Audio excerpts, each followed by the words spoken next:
Is it picking up audio from here? Yes, it is. Okay, fantastic. Hello, everybody. Oh my god, that's way too low. Right. Hey. Cross my legs for about 5 minutes, then they're going to go dead.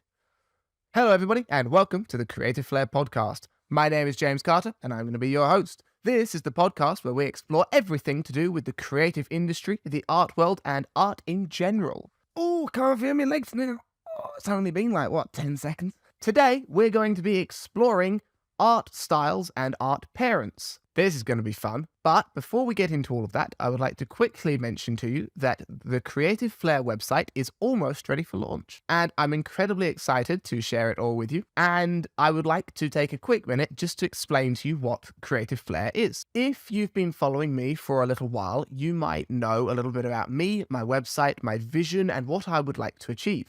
So, a couple of years ago, I started up my own little art blogging platform where I would blog about art history, and it generated a good little viewership around it. And I then opened it up to allow other people to start writing and contributing articles onto it. That really took off and people really liked it. Since then, I have been working almost non-stop to try and build and create a better platform for every single artist, art teachers, art students, creative individuals themselves. I have been trying to build this platform to cover everybody under the art umbrella, and I'm super proud of what I've achieved with it so far, and I would like to share with you what it is and how it can help you a little bit more. The website is going to be called Creative Flair, which is actually why I started up all of this and started doing my short form content and the podcast. And my vision and my goal as a human being is actually to try and help others and try and help the art world and help students and artists and creatives.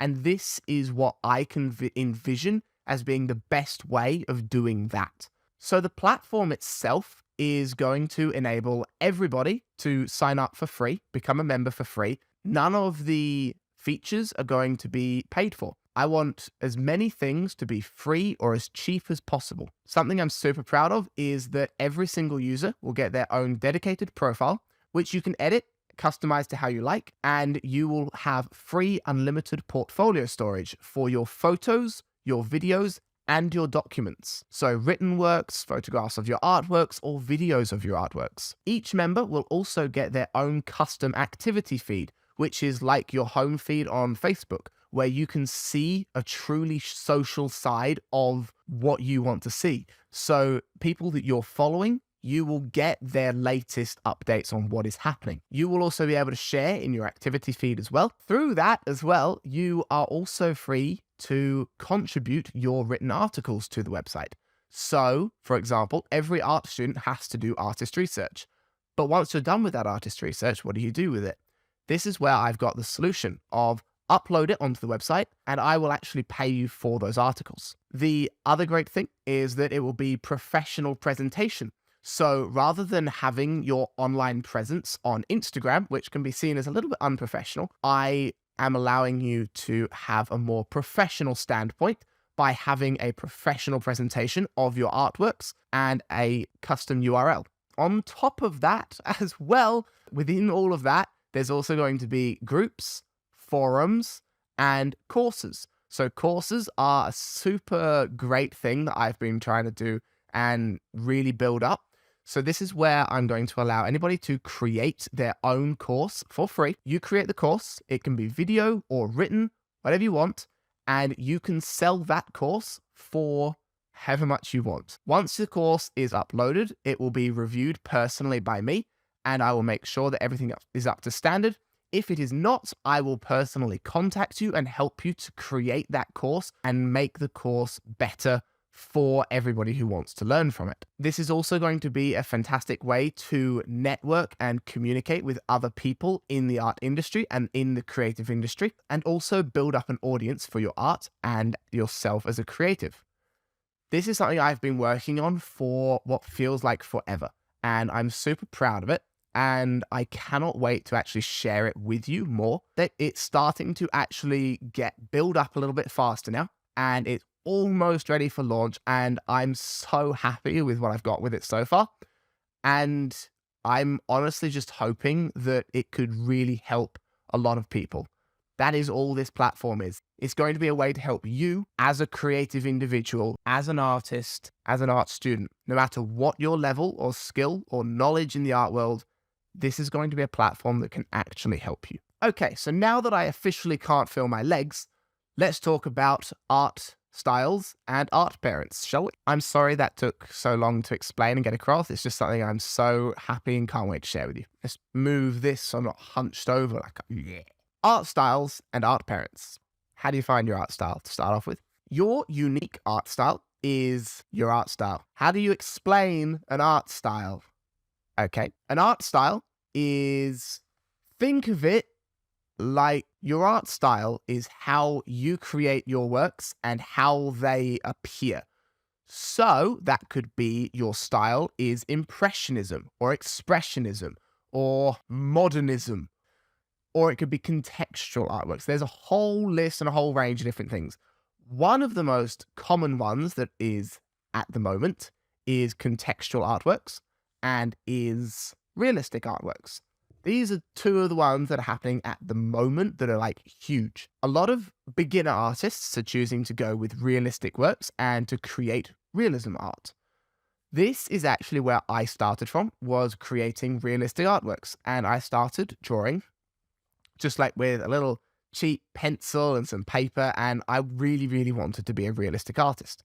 Two of the best realistic portrait artists I can name would be Heather Rooney and Nee Yellow. They are my idols for realistic portrait drawings. Two artists for realistic animal drawings would be Bethany Veer and Bonnie Snowden, who I've mentioned in the past. And one of my favorite of all-time artists for realistic paintings would be Andrew Tischler. Literally my idol and god. And Chuck Black is also really good as well. He's fantastic. Love him as well. Some of the more contextual works in the world at the moment would be works along the lines of Tracy Emin and Damien Hirst, etc., etc. So that's to do with contextual and contemporary works. So finding your art style is really, really hard for a lot of people, and I don't blame you. And when you're first getting into doing art, it can seem incredibly daunting to have to find your art style, but it's not a thing that you can force. Finding your art style happens over time and will eventually occur within your works as you create more works. You might find yourself naturally creating more artworks in an abstract style, or creating more works in a realistic manner, or creating contextual works. There's a whole list and a whole range of ways that your art could go. The biggest thing would be not to force the creation of something that you can't do, which sounds odd, but it's basically meaning if you don't have an interest in creating in a certain style, then don't create in that style. You have to know that you want to achieve a certain point and know where you want to get to with that style. So for me, realistic drawing was incredibly important. So I spent a very long time learning and studying realistic drawings. And I'm not sure if you can see the portrait behind me. You can see it in loads of my short form videos. And it's just a realistic portrait drawing that I did. And once I did that, I was really happy with my skill level for realistic drawing. Then I went into realistic painting, because realism has always been very fascinating and very interesting to me from a technical aspect of art. So I then learned how to create realistic paintings. My first paintings were shockingly horrible, but I am now a little bit better at it, and I paint mostly in oils and realism, and I love it, and it's great. But from that, I've also managed to find myself creating contextual artworks. Contextual artworks, if you're confused, are where the message or meaning behind the artwork is more important than the visual representation of the work. Contextual artworks are produced in the contemporary era. The contemporary era is where we are in an age to help people become more interested in modern issues, mostly using contextual artworks. There's an awful lot more to go in that route, but let's leave that. That's just a little tiny summary of it. Finding an art style for you doesn't have to be contextual, realistic, expressionism. There's loads of ones to choose from. The biggest thing I'd suggest is not looking at these other styles and thinking, wow, that looks great, let me learn that. I would suggest starting to create your works, then do some research into some art history and actually find an art style that you like and you enjoy, and one of your favorite artists might have created works. So Monet and Impressionism, for example, you might be really drawn to Monet's works. You might discover that he created his works in Impressionism style, and you might feel yourself drawn to create more impressionistic works. That's a great way to find your style, but don't rush it, because when you rush it, you will not achieve the success you planned in that certain time period. Believe me, everything always takes longer than you expect it to. If you want to improve your works within a certain style, you must practice that style every single day, and eventually and slowly over time, you'll become a master in that style. But that's only if you find a style and you choose to actually go down that route of the style. The other alternative is to just let it happen naturally for finding your style. A lot of beginner artists will find themselves creating more realistic works because it's what they've seen done, and it seems not easy, but it seems acceptable to do. The other way would be to actually use your emotions to create works, which is most often done in creating abstract works. Anybody who knows me will know that I am not the biggest fan of abstraction, but it is a very interesting art style and art method to create in. I would just like to mention this leg is now officially dead, and I can't move this one to allow this one to move over. I'm going to have to roll off of the sofa to be able to get feeling back in them. Anyway, there is an awful lot of pressure on artists, especially nowadays, to create their own style and create a style for themselves, because that's a great way to make a name for yourself nowadays as well, is having a very unique style that hasn't been seen before. So how would you actually go about achieving a unique style? You have to remember that nothing is ever new. Everything has been done before, but you can create something that appears new by combining two old methods or techniques. This is where a certain thing called art parents comes into play. If you haven't heard of art parents, that's completely fine. Art parents was something I first got introduced to in my first year of doing my college diploma in art and design. The brief summary of art parents is where you take the styles of two artists that you particularly enjoy, let's say Monet and Rembrandt, and you merge them together to create a unique style, because that would be a very interesting style. It's a very hard one to pull off because Monet and Rembrandt had very different styles. An easier alternative to that would be to take Monet and Van Gogh.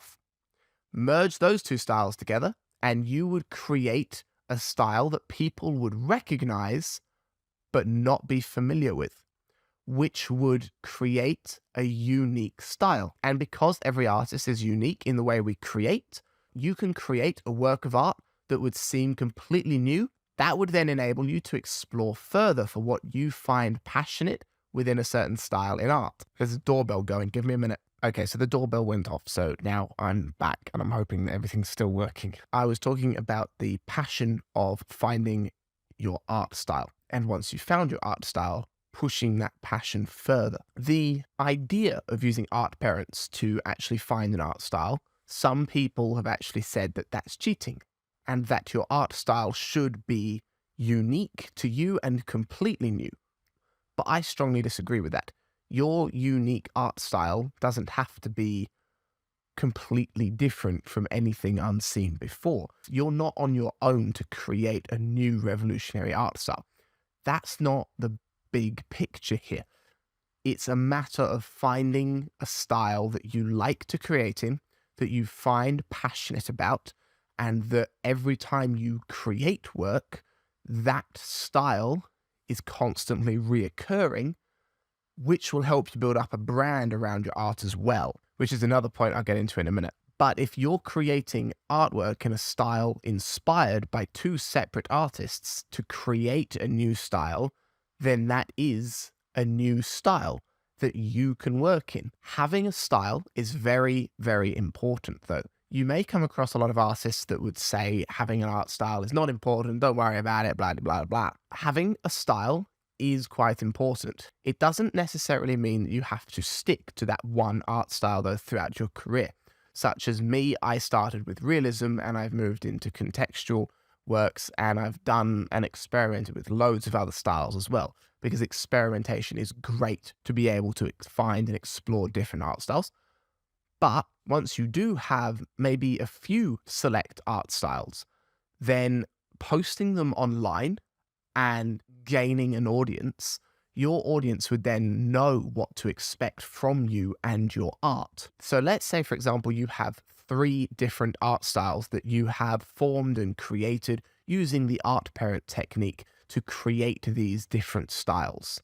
From those styles, you then get to create works you want to create. And people could even get in touch with you and ask for commissions in these specific styles, because you are the only one that are doing these styles in your unique way. Whereas with realistic works, lots of different people can do realistic works and realistic drawings and paintings, etc., which is where maybe changing a few tweaky little bits would allow you to create a different style, but also using realism. But once you start having your styles and your styles are emerging, then posting them and building an audience could actually become easier, because you're the only one doing these different art styles and different techniques, and people could want to know more about it. And once you have your techniques, you could then actually even teach other people about the art style you're using and about the techniques you use to create your works that are so different from what anybody else is doing.